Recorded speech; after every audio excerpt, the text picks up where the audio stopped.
Nodira qizim, oziq-ovqat payti bo'ldi bolam. Tez uyga kirib, ovqatga harakat qiling. Supurgini menga bering. Yo'q, supurib olaman, keyin tez qilib tashlayman oyijon. Yo'q, bering menga. Siz oshxonaga kirib ovqatingizni qiling. Voy, rahmat oyijon. Tez qilib tashlayman. Bora qoling bolam. Ha, onajon, assalomu alaykum. Va alaykum assalom. Yaxshimisiz? Nima bu? Bering supurgini, men o'zim supuraman. Men supurib yuribsiz ko'chalarni. Ajoyibmisan bolam? Yaxshi ishdan kelyapsanmi? Bor uyga kirgin. Uyda kirib gaplashamiz. Xo'p. Nodi! Voy, desa. Ha, yaxshimisan? Yaxshi bo'lib. Men qara ko'chada onam suvni supurib yuribdilar. Qarasang bo'lmaydimi? Men ovqat qotgandim-da. Xo'p, ovqating keyin qilaverarding, ko'chalarni qarab supurib qo'ymaysan, onam bitta o'zlari supurib yuribdilar.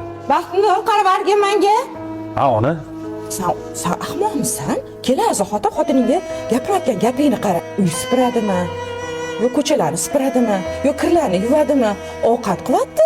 Kelinni biz qullikka olganmizmi? Mana shu uyda hammamiz birgalikda yashagandan keyin biz unga hammamiz o'ligimizni tashlab qo'ymaymiz-ku.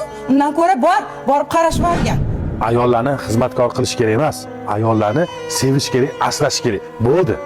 Ertaga omonatni egasiga topshirishimiz ham bor. Shu videoni tarqatib qo'yaylik.